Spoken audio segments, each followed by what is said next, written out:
할렐루야. 오늘은 베드로 전서입니다. 베드로 전서는 참 소망에 대해서 이야기를 하고 있죠.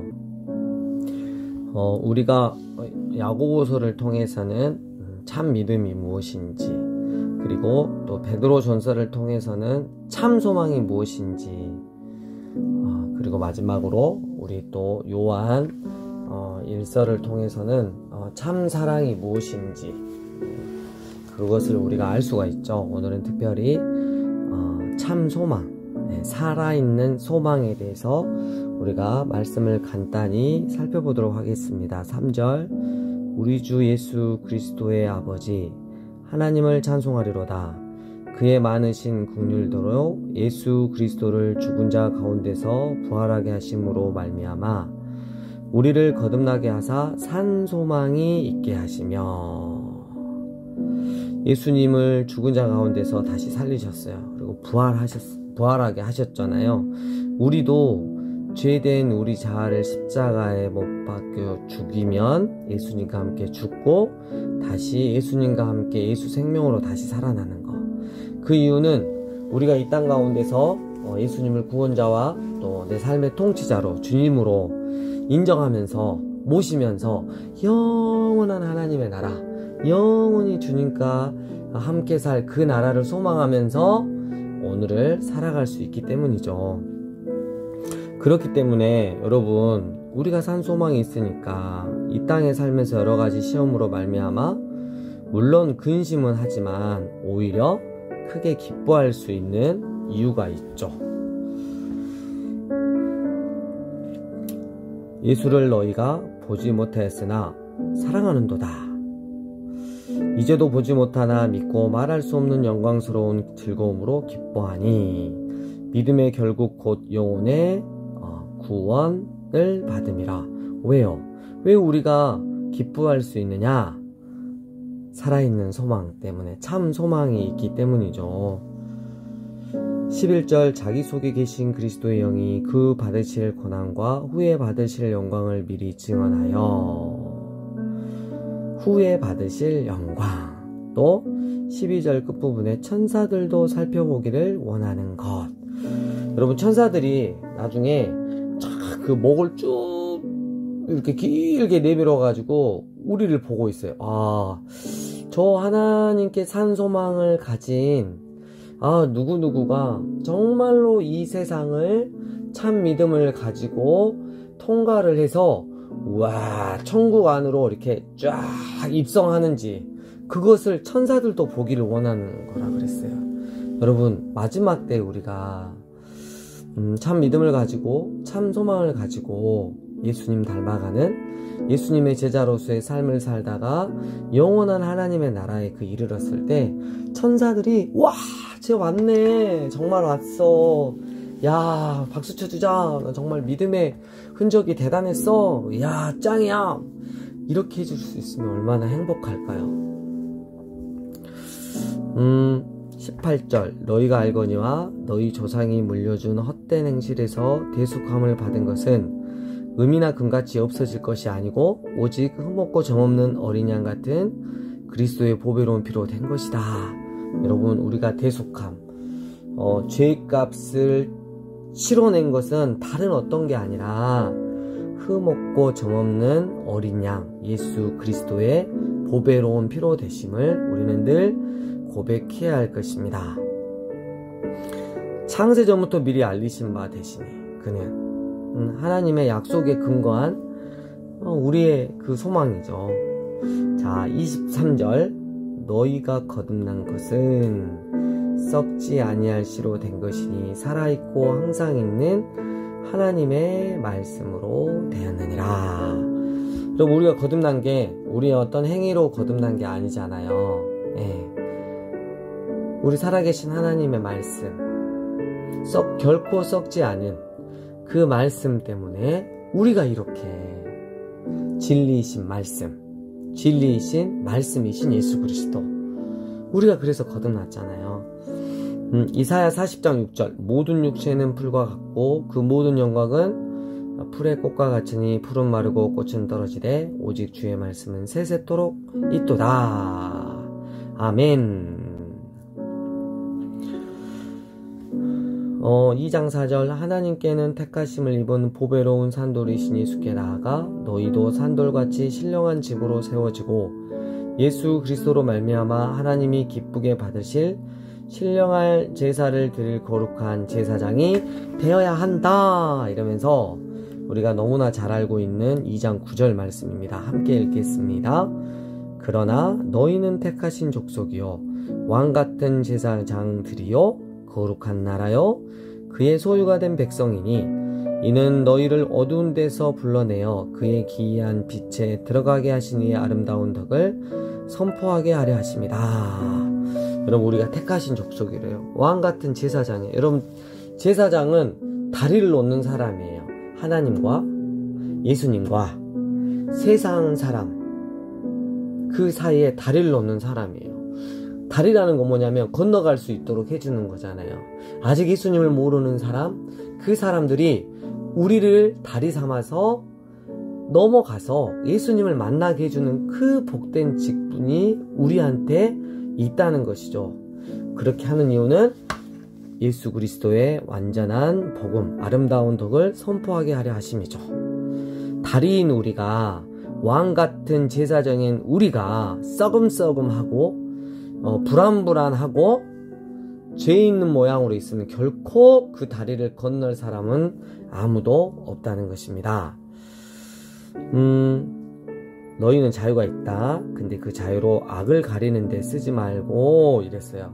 여러분 우리가 하나님께서 주신 이 구속의 자유를 가지고 오히려 아무렇지도 않게 나는 그래서 계속 죄 지어도 괜찮아. 하나님이 용서해 주실 거야. 그래서 나는 그냥 내 마음대로 살고 주일날 한 번씩 가서 그냥 회개기도 한 번씩 하면 괜찮아져. 여러분 천만의 말씀입니다. 그렇게 하면 안 됩니다. 또 우리가 부당하게 고난을 받을 때 있는데 하나님을 생각함으로 슬픔을 참으면 아름다운 것이다.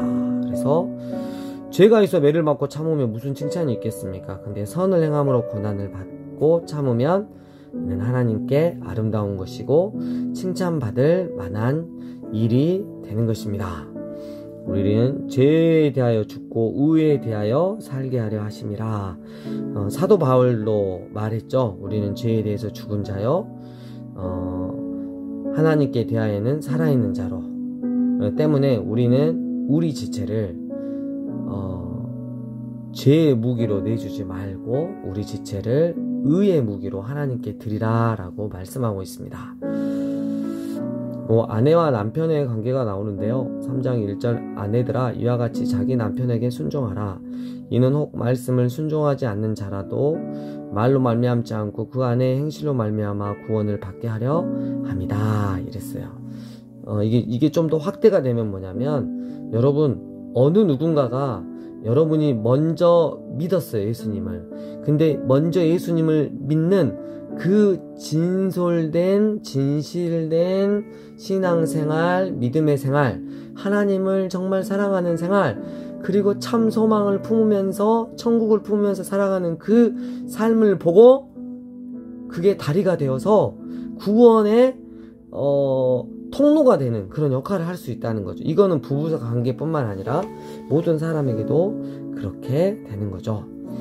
악을 악으로 욕을 욕으로 갚지 말고 도리어 복을 빌라. 제가 요즘에 조금만 이렇게 좀 상식적으로 이해가 안 가는 사람이 있으면 저 혼자서 욕을 하고 있더라고요. 저 고쳐야 되겠습니다. 도리어 그 사람을 위해서 기도하고 복을 빌 수 있는 자가 되어야겠습니다. 15절 너희 마음속에 그리스도를 주로 삼아 거룩하게 하고 너희 속에 있는 소망에 관한 이유. 야, 너 왜 이렇게 항상 이렇게 해피해? 너 뭔가가 여기서 사는데 여기 사는 사람 같지 않고 뭔가 좀 신비로운 나라에 사는 사람 같아. 이렇게 묻는 자에게 대답할 것을 항상 준비하되 온유와 부드러움과 두려움으로 해라. 이랬어요. 사람들에게 복음이신 예수님을 설명할 수 있는 참 소망을 가지라는 것이죠. 그리고 또 하나 선한 양심을 가져야 된다. 선한 양심 반드시 필요합니다. 착한 양심. 누가 보더라도 수준이 다른, I'm on the next level 이러잖아요. 나는 차원이 다른, 레벨이 다른 선한 양심을 가진 주님의 사람이 되어야 할 것입니다. 그리고 19절이 좀 내용이 이렇게 읽으실 때 어렵겠는데, 영으로 가서 옥에 있는 영들에게 선포했다. 이게 뭐냐면, 하나님을 거부하는 세상에 가서 이 옥에 있는 영들은 그 당시에 옥에 갇힌 게 아니라 하나님을 거부하는 세상이라고 생각하시면 되겠습니다. 자, 4장 1절. 그리스도께서 이미 육체의 고난을 받으셨으니 너희도 같은 마음으로 갑옷을 입어야 한다. 이는 육체의 고난을 받은 자는 죄를 그쳤음이니 그 후로는 다시 사람의 정욕을 따르지 않고 하나님의 뜻을 따라 육체의 남은 때를 살게 하려 합니다. 이랬어요.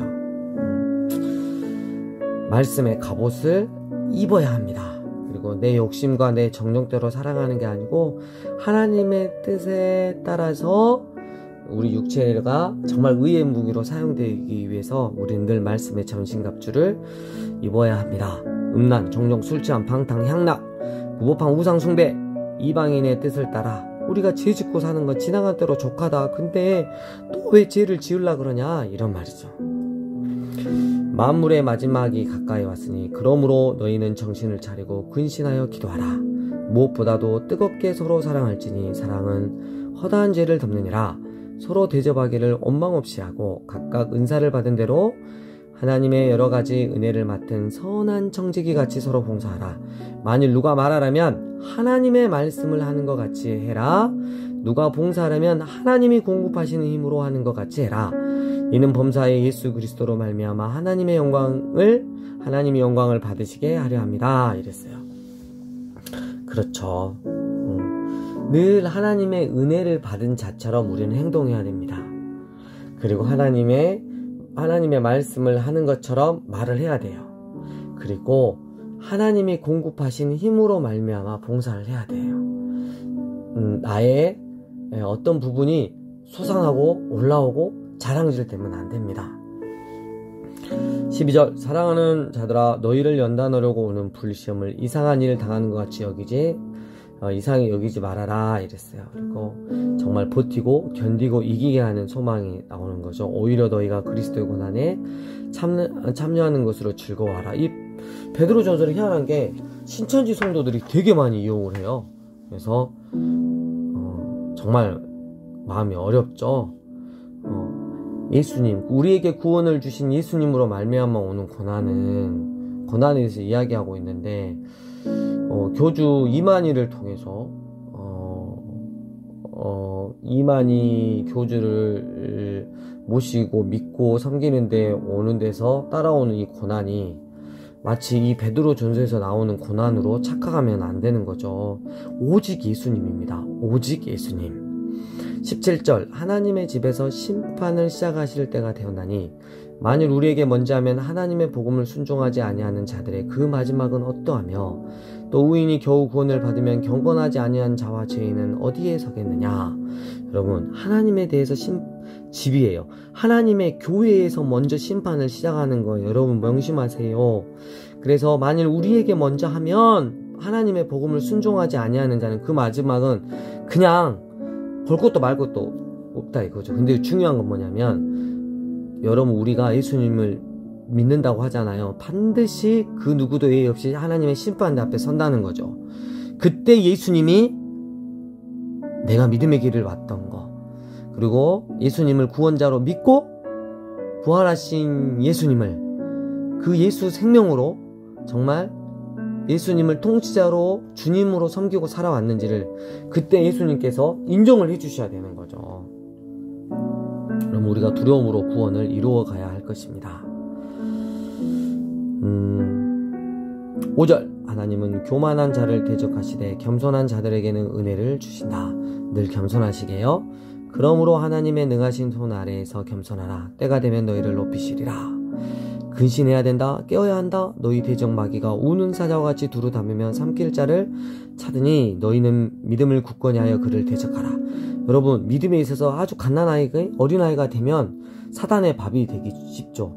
그리고 젊은발이가 되고 불편하게 되면, 몸이 불편하게 되면 마치 영적으로도 마찬가지인 거죠. 사탄의 밥이 되기 너무 좋다는 거죠. 그래서 우리가 정말 튼튼하고 장성한 믿음을 가진 그런 자가 되도록 우리가 성장해야 할 것입니다. 고린도전서 이번 주 말씀, 참 소망을 가지고 이 땅 가운데서 우리가 어떻게 살아가야 하는지를 알게 하는 이 베드로 전서 말씀 읽으시면서 또 큰 은혜 누리고 하나님의 마음을 깊이 헤아리며 하나님께 결단하는 여러분 되시길 축복합니다.